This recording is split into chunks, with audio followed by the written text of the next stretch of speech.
Bonjour, je vous retrouve aujourd'hui avec une nouvelle vidéo. Aujourd'hui, je continue encore dans le Junk Journal. Aujourd'hui, on va aller sur une île mystérieuse, c'est le titre de ma page. Avant, je vais vous montrer mon livre dont je vous parle beaucoup. Coucou, dont je vous parle beaucoup, donc Collage Soupe. C'est la collection de livres d'illustrations qui sert entre autres à faire des collages ou des transferts d'images.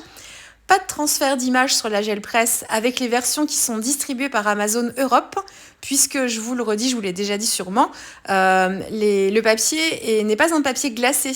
Donc en fait, sur la GelPress, ça ne marchera pas. Si vous l'utilisez tel quel, par contre sur les transferts d'images, ça fonctionne très très bien parce que le papier est de bonne qualité.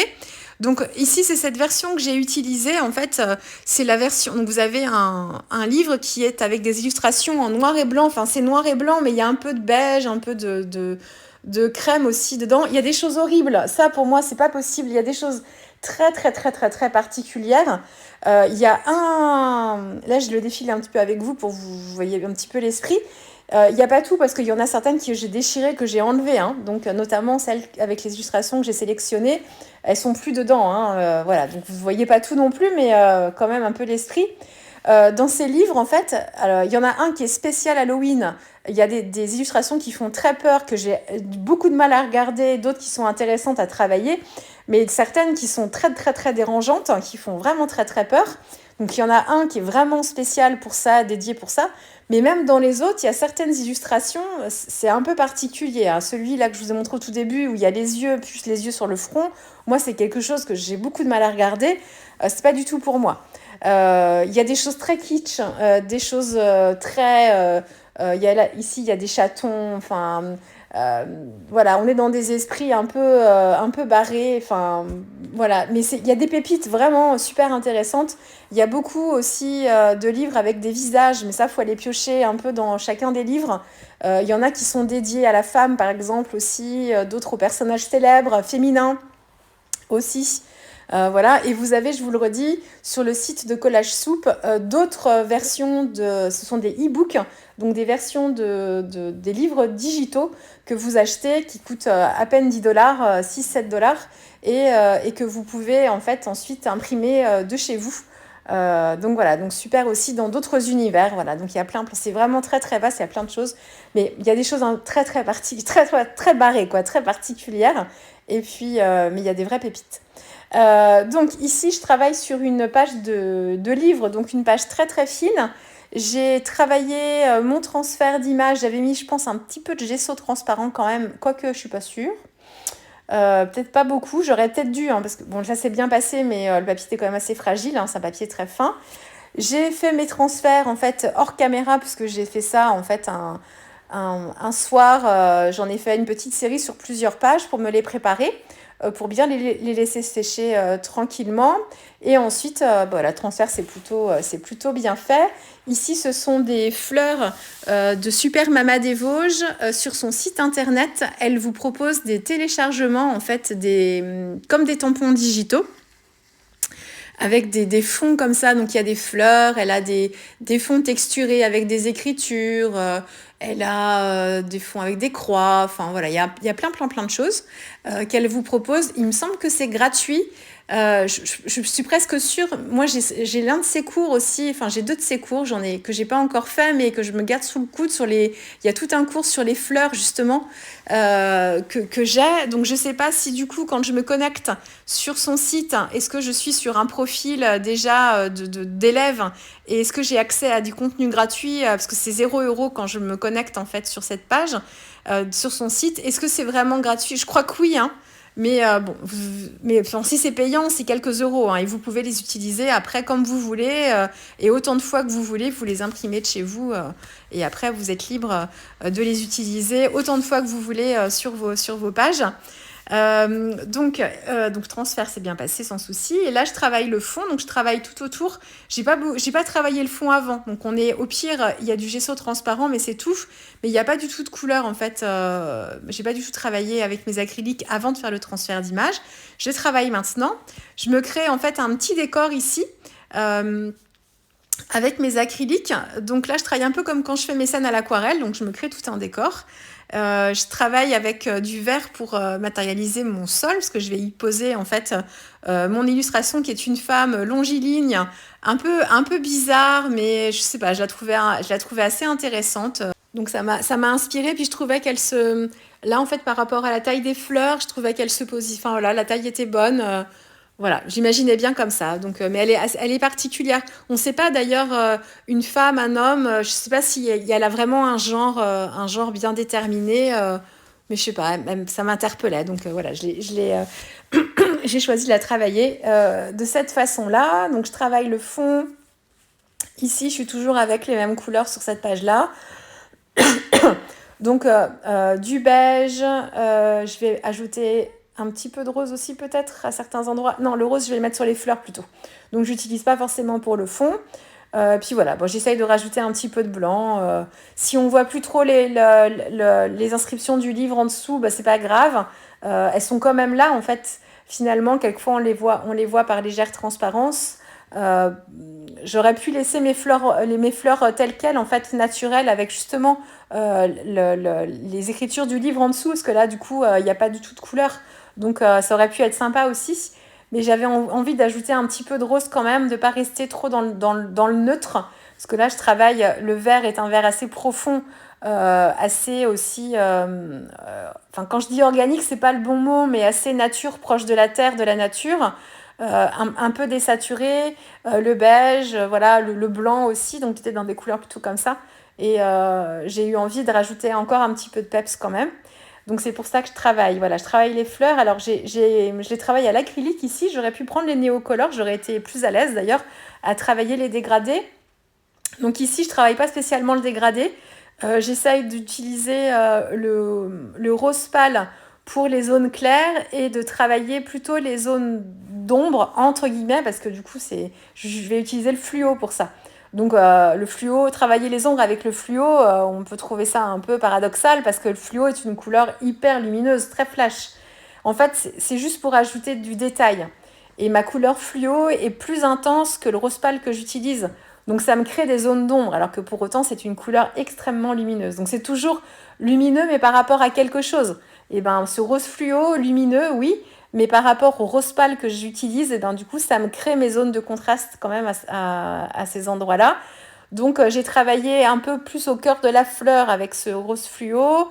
Voilà, mais bon, c'est vraiment histoire de dire que j'ai plusieurs couleurs. J'aurais pu faire du rose fluo tout le long, enfin sur toutes les pétales, et j'aurais pu faire du rose pâle aussi, ou rien du tout d'ailleurs, ou travailler avec mes néocolores avec un petit rose clair en fait très dilué pour donner une toute petite teinte, mais c'est tout.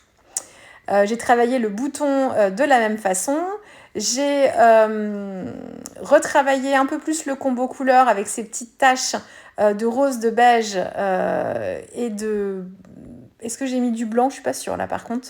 Et donc je fais mes petites touches de couleur comme ça. Et je vais... je ne sais plus si je vous l'ai déjà dit ou pas. Quand je fais mes petites pastilles... Alors là, ça fait penser un peu à des pétales qui s'envoleraient, quoi. On est encore un peu dans l'esprit printemps, cerisier en fleurs. Même si là, c'est pas des fleurs de cerisier du tout, mais faut quoi que.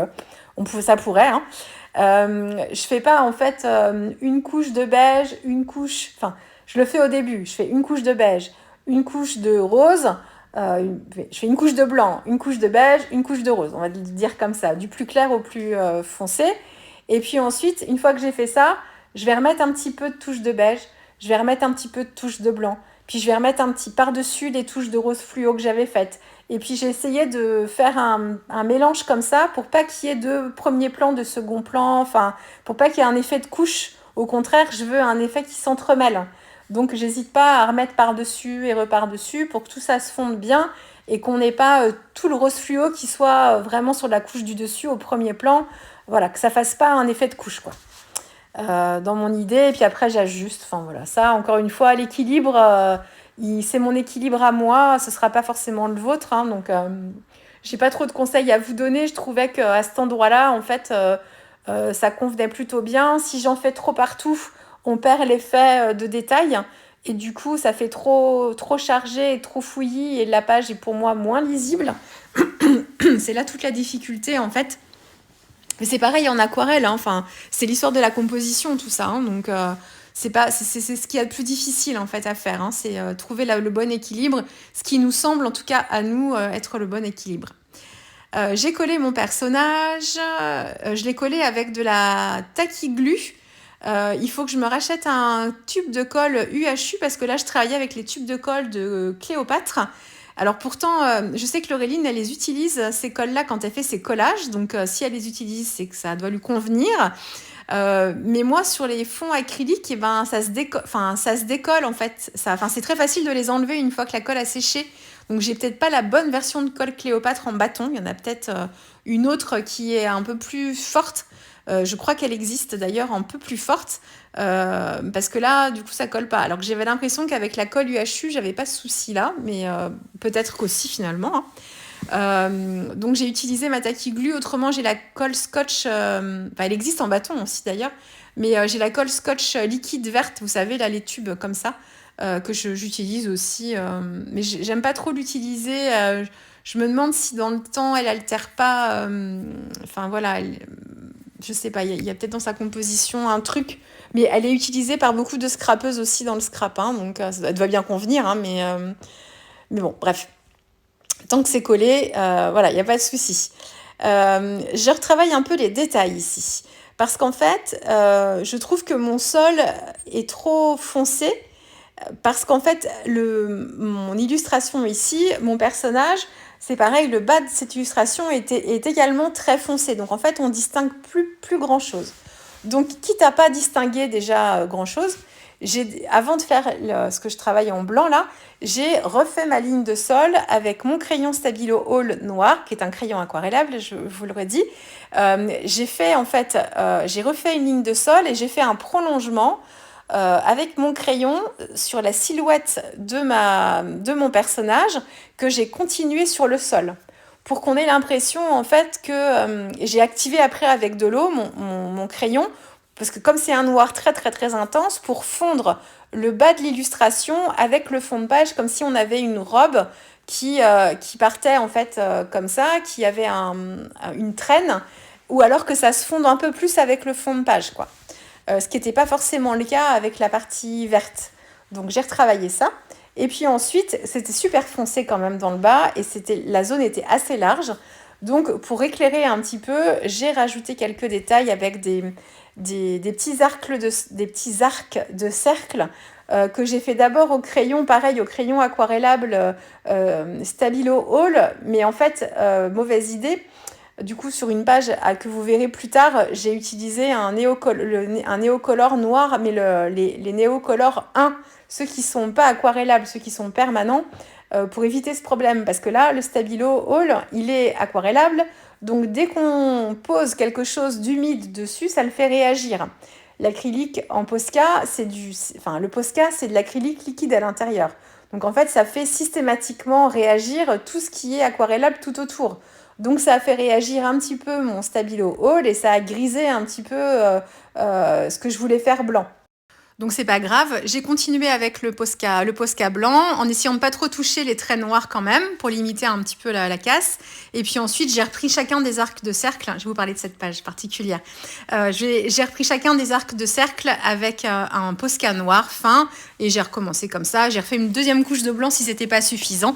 Et puis voilà, c'est très pratique avec l'acrylique. On peut recouvrir assez facilement. Alors cette page, il n'était pas prévu qu'elle véhicule un message important. Alors, j'ai commencé à travailler les autoportraits parce que je veux faire une page autoportrait pour répondre à l'un des sujets du Get Macy May. Donc c'est Get Macy Art Journal, c'est un compte Instagram qui organise un challenge sur le mois de mai avec un jour, un thème et un artiste. Et voilà, donc on suit pas. Enfin, moi, je m'inspire de certains thèmes pour remplir ce carnet de temps en temps. J'ai des idées, ça me permet de créer aussi et de trouver des petites idées de création. Donc, je me suis entraînée à l'autoportrait, j'ai galéré, j'ai pas réussi. Du coup, je me suis dit, je vais continuer à retravailler ça, mais en attendant, je me suis réentraînée à faire des portraits avec les proportions, tout ça. Ça a donné, au bout de 3-4 essais, ce portrait-ci. dont j'étais plutôt contente. Il n'y avait que la bouche au moment de la partie dessin qui me dérangeait un peu, mais ça passait encore. J'ai commencé à mettre en couleur. Je travaille sur un papier à dessin qui n'est pas du tout un papier aquarelle. C'est de l'art journal, je m'en fiche. Ça fait des marques, je m'en fiche. C'était vraiment histoire de. C'était vraiment un test en fait que je voulais conserver dans mon carnet quand même. J'ai commencé à tout travailler. J'ai travaillé les cheveux. J'étais plutôt contente d'ailleurs. Et c'est pour ça que je voulais le conserver aussi. C'est du travail autour des cheveux, de la mise en couleur à l'aquarelle, vraiment très très bien. Et au moment où je me suis attaquée à la bouche, ce que je trouvais déjà pas terrible sur la partie dessin, c'était bien pire une fois que je l'ai travaillé en couleur. Ça accentuait, ça lui faisait une bouche, plus qu'une bouche pulpeuse, il y avait un problème, quoi. Vraiment, ça faisait une bouche de crapaud, ça faisait vraiment très très bizarre. Et donc j'étais un peu déçue parce que je dis mince, je l'aime bien cette page, j'aimerais bien la mettre dans mon junk, mais pas avec cette bouche, il faudrait que je l'enlève et que j'en mette une autre, quoi. J'étais partie comme ça. Et je me suis dit, il faut au moins que je la cache, comme ça, parce que quand je mettais ma main, je dis, non, le reste, ça me convient bien. Donc, j'ai juste eu l'idée de mettre un masking tape. Et alors, sur cette version, j'ai mis le masking tape, en fait, de façon horizontale. Alors déjà, il s'est passé quelque chose, émotionnellement parlant. Et puis, je trouvais qu'en horizontal, ça faisait pas forcément très joli. Je l'ai mis en forme de croix. Donc j'en ai mis 2 et j'ai mis plusieurs épaisseurs pour pas qu'on voit la bouche en dessous.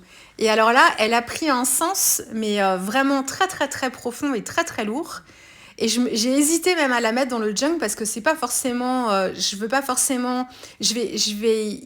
c'est un junk où je vais un peu parler de sujets personnels, un peu de moi. Là, en l'occurrence, que ça m'évoque, je ne me sens pas concernée par chance par ça, mais c'est un sujet important justement dont on va parler, ce sera l'occasion. Mais je me suis dit, du coup, il y a eu une émotion qui s'est passée et je me suis dit, non, c'est un sujet tellement important, ça. Je suis une femme, je suis concernée malgré tout, même si c'est pas ce que je vis. Et je me suis dit, non, j'ai envie de la mettre quand même. Et puis, comme c'était censé être une vidéo filmée, je me suis dit, ce sera l'occasion de discuter d'un sujet important. Et donc, je l'ai laissée. Mais du coup, elle a un côté hyper dramatique. Enfin, dramatique, c'est un sujet lourd et difficile.